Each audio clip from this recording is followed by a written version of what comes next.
Hi, my name is David Andrew Dunbar, and I'm going to be doing this assignment on my career choice for my life. I work at Publix right now as a bag boy or a front service clerk. So right now I just take groceries out of people's cars, and I see if I can help customers out sometimes, but most of the time it's all about buying people's groceries and helping people out their groceries to their car. But that's not what I feel led to do for life, because when I was 12, I had a much deeper calling than to work for Publix. Working at Publix seems like something fun to do for now, while I'm young. It's helping me raise money for a college so that I can pursue the job I really want for life. When I get out of college, what I really want to do for life is to be a pastor. When I was 12, that's what I felt led to do. And as a pastor, there's a lot required of me. In fact, it says in the New Testament that a pastor must be willing to be so far from his church, and not just the world. He must be a natural-born leader. He must be willing to lead his family towards God and more than any other family there is out there. And I think I can do that, and I know with God's help I can do it. I feel very different from a lot of people out there in the world, because I know that God is just really there for me. And sometimes I may get a little busy, and I'm not always able to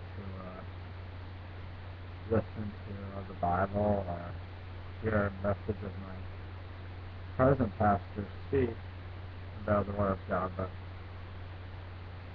I know in my heart that God is the most important person in the world, and there's no one that can overtake him. For my homework assignment, I was asked to type 10 questions about what I am doing now as a pastor 20 years from now. So I'm supposed to be 39, and I'm coming back to my former sociology class that I graduated back in 2013, and telling all of my former sociology classmates, what I'm doing now as a pastor. And one of the first questions that I have here is, what's a typical day for you at work? Well, I looked up some information at maps.com, and I also did some changing on, but this is what I have here. There is no such thing as a typical day for a pastor. Not at all. There are some things that I do or have done, or which pastors do though. The day always begins with personal devotions consisting of prayer and Bible reading. Early morning is also the best time to work on your sermon. Once that is over and breakfast has been eaten, it is time to start on the paperwork. Letters to write, reports to fill out, circulars from the church organization to fill out, etc. If there is a ministerial, fraternal, or council of churches, meetings are often held in the morning. If there is a church school, the pastor may be involved in it teaches the religion class or counseling students. After lunch, it is time to start visiting. A hospital, or as possible, visiting hours are usually in the afternoon, and old people generally do not appreciate a visit after dark. Hospitals also do not allow people to have hospital visits after dark. Evening is the busiest time. Working people can only be visited in the evening when they are home. Married women should only be visited when their husbands are at home. People who wish to study the Bible or who view to becoming church members usually prefer the evening when they can concentrate better.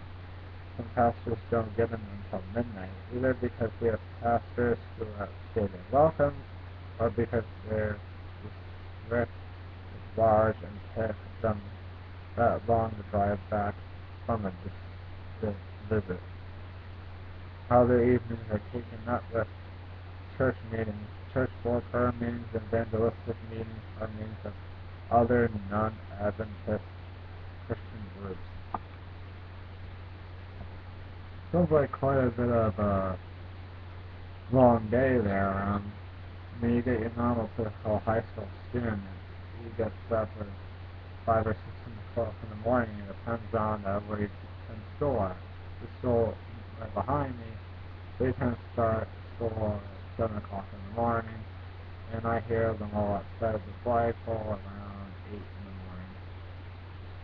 And then they get out around 2 o'clock in the afternoon, but they have a pretty busy day, but this is a mouthful right here. Our pastor, this is non-stop. So like they just get up and get going, but the best part is I love every single thing the pastor does. The pastor I have is not a full-time pastor. This is a typical day for a full-time pastor, not a part-time pastor, like my pastor. My pastor only works on Sundays and Wednesdays. He has another job to keep him still financially afloat, plus my small, tiny little church of 5, 6 people pays him a little bit of money now because he was convinced finally. We have so much money now because we're not spending any of it, and we've been saving it for over 3 years now. So what are we going to do with it? Now you may wonder, well, why did I choose to take on this career path? In real life, I am not there yet. I am still 19. I'm a senior in high school at Candlelight Christian Academy, and I am going to graduate on June 4th at 7 p.m. But why I chose to go on this career path in the first place, why I felt. But it's because when I was 12, that's when God said, hey, I want you to be a vessel for me. I want you to spread the word. I want you to be a full-time pastor. Well, of course I know God doesn't want me to just immediately jump right into it. There's got to be some steps I have to take first. My part-time pastor told me what he started out was a youth pastor. Most pastors start out as a youth pastor and work their way up to the lead pastor of the church, which is the most responsibility you can have.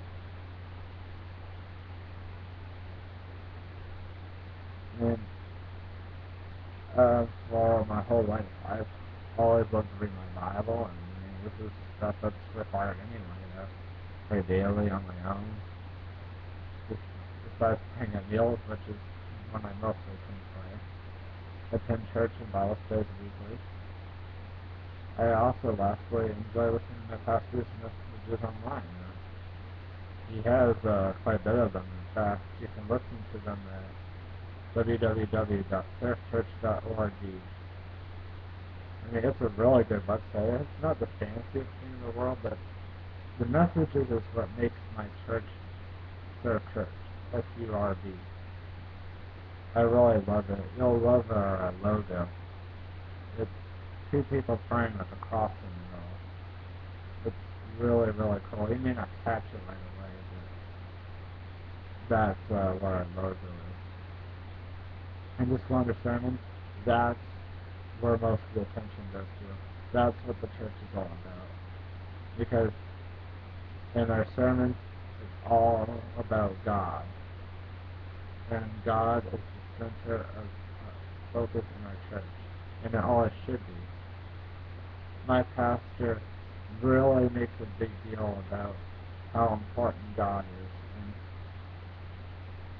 in fact, most churches should do that.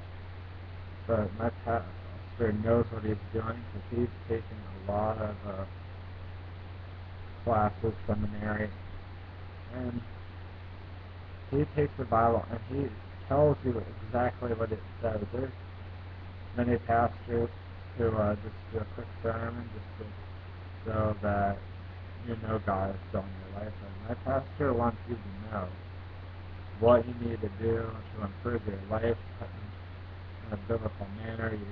He wants you to know how much God likes this, but how much he hates that, etc., etc. It's just an incredible journey just being at this church. And I want to be just like him by taking a lot of expository preaching lessons. And that's another reason why I chose that career path, because of him a lot too. And ever since I came to this church, I've been more strongly faithful to the scriptures, even though I always have been. I took a long for a long time, which means the first person I'm not ashamed, came from 2 Timothy 2:16. I also tend to use the scriptures every day in my daily life, and I evangelize in my community quite a bit. I do it more online, like Facebook, YouTube. Well, yeah, kind of. I've been transferring most of my information from www.spreaker.com now. You can find me on Spreaker by looking up the David Andrew Dunbar Show. You know, it sounds silly, but I got some raps on there because I'm trying to get on America's Got Talent. And I've been putting a lot of my pastor's messages on there. I have really, really loved it. And it's been quite a journey the last few years. And you also may ask for the benefits of a pastor, including his salary. I'm not going to do all these questions. I'll do some. Benefits of a pastor: spreading the word of God, helping others, visiting sick people, visiting orphans, visiting the homeless and visiting them, visiting people in the hospital, evangelizing in my community, being around children and people, and preaching on Sundays. The pastor tends to make at least, or at the most, $35,000 a year, which is not much. And ever since I was in middle school, I have had the strongest desire of being around people. And when I took an evangelism program called Faith a few years ago, I just loved to get to know new people. I mean, I know that my pastor always had the advantage over me. I had an original former pastor back then. Of course, he's going to know what to do more than I am. He's trained as a pastor. I'm still a potential pastor. I still have a lot of training to go through, and at the time, I did not know as much as I do now. There's a lot to learn as a future pastor. Let's see here. I'll do one more question, and then I'll just talk more about why I want to become a pastor. In what ways does my career benefit my community? Well, that's really easy. That really is really easy. The ways that my career benefits my community is by spreading the gospel to the world and to my community. I mean, if I was talking about my pastor, he not only preaches to the church, which is only like 5-6 people, but he also gets recorded online, because my dad always records every single message he does and then posts it to the church website, which is very, very popular now. And just to help him out even more, I take it from there and put it on Spreaker.com, and now it's getting even more attention. I have over 500 people that know about the David Andrew Dunbar Show, which is where all of my pastor's messages are going. I really, really like that. I'm hoping that more and more people will find it. I hope that one day my church will have like 25 new members, so that's up to God if that happens. And it's because of my pastor, I just gave me the strongest desire to really want to preach more. I really would love to right now, but he knows what he's saying, and according to him, there's a lot of training, a lot of practice, a lot of learning you have to go through. And especially, you must stay committed to the scriptures. If that's your lifetime dream, is to become a pastor. Because a pastor is an amazing job, and God is extremely proud of those who seek to become a pastor. And as a pastor, my strongest desire is to spread the word of God and to preach it on Sundays. I also want to do everything else that a normal pastor does, or a full-time pastor does, which was what was mentioned in the first question. That was just a typical day of a full-time pastor. My part-time pastor, all he's able to do right now is preach, spend time at his church, and lead Bible study. And he also visits people in the nursing home when he preaches the gospel there. Let's see here. I'm one of those people that's really willing to participate in a mission trip. My former church still goes to Guatemala every year. They actually number all of their trips there. I wouldn't mind learning Spanish just so I could go. It would be a lot of fun. My former church also does something called World Changers when they gather all of their youth groups together, which is about 100 students. And then they go to Georgia or South Carolina, and they stay there about a week. And they repair roofs, and they paint houses, and they fix yards. They're really big about repairing roofs. And they spend a lot of quality time with God. That's their most well-known mission trip they do. And I would really love to do that. I would love to visit someone out of the hospital. I'm at the point where I got tired of just going to work like camp in Hudson, Florida, and worrying about God and kind of being babysitted. You know, the best way to put it, when I was at work like camp in Hudson, Florida, I got devotionals to study. I heard the gospel preached 2 times a day, and I heard a 3-hour message on Sunday. And I'm just at that point where I love hearing about God's work, His Word, and how incredible He is, but now I want to do something. I want to be the one that takes action. That's also why I feel led more to be a pastor, because I'm taking action. I'm no longer just listening to the person say, repent of your sins, and God will forgive you. But be truthful about it. I want to be the one that says it now. And, by the way, there are not many people who are willing to do that anymore. To step up and say, I want to be a pastor, or even visit someone on the hospital, visit sick people, be with children. There are very few people like me who will step up and say, I feel led to do this, let's do it. There are a lot more questions, so I'm just going to end on this note. If you ever feel led to do anything in life, do it, especially if it's for God's glory. I mean, there's a verse in the Bible that says, whatever you do, whether you eat or drink, just do it all for God's glory. I mean, you could be a rapper and still do it for God's glory. You could be, like my dad, a stage technician in Disney's Animal Kingdom and do it for God's glory. You can be a teacher and do it for God's glory. You don't have to be a pastor to glorify God. My brother wants to be a history to be a college professor for life.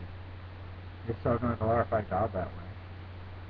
I just want to be a pastor because I want to take the most action possible and use it to glorify God. That is the main purpose of why I want to be a pastor. I hope my recording wasn't too short about all the questions I had. I only went over like 3 or 4, but I just really want to make a big deal about why I really want to be a pastor one day. And here's one way to get to know me, and I'll just try to do this in maybe a minute or 2. I was born in Davenport. Yes, I have Asperger's syndrome, and I hate to say I am epileptic, but that doesn't stop me from praising and worshiping God and doing everything for God's glory. And when I was in Davenport, I didn't know at the time I had these disabilities. So at first I was very strange from people, but I did not know. And the reason why I brought that up is because that's when my disabilities were the worst. But I eventually learned to deal with them as I got older. I still don't understand myself to this day because of my disabilities, especially my Asperger's. But anyway, enough of that. I was the only child until 1997. My brother was born on June 10th. I've always loved to have attention on myself, but it wasn't until I was 8 when I finally gave my life to Christ. And God didn't take complete effect until I was 12. I'm still not sure why, but that's what God decided to do. So when I was 12, that's when I had the desire to become a pastor. I did it wrong at first. I tried preaching without studying the Bible. And you can't become a pastor without studying your Bible every day. Even now, I'm still not studying every day, and I feel guilty about it. But I'm always willing to improve myself. You just ask God for forgiveness, and you move on, because God will help you. I did not really see any huge changes in my life until I got to high school, when I really started maturing. But my biggest changes in my life came when I was in 10th grade. Because in 9th grade, I was going through a lot of tough changes in my life. It was just coming into high school. I just did not know how to deal with it. I was a very rebellious teenager. But God helped me through it, and He sent me to the right school at the right time, and I met the right kind of people in my school, and God took effect at the right time, and at the same time, and He molded me into the person I am now. I started out as a young child who only wanted attention on myself, and now I'm a 19-year-old who is all about helping others. And that's also why God allowed me to get a job at Publix on September 22nd, 2012. And if I had gotten it any sooner, it would have never meant anything to me.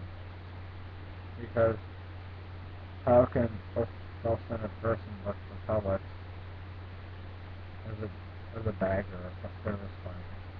Now, it doesn't bother me a bit because I may be earning money, but every $20 that I take out of my savings account on Sundays goes to God, because the Bible commands that we should give, but we should give it with a generous heart, cheerful heart, not because we feel obliged. So that was basically a summary of my life. There's a lot more to my life, but I just wanted you to know a lot more about me because there is so much about my life, and some people in my life may not understand me. And maybe this video may clarify it. Well, thank you for listening, and hope you enjoyed it.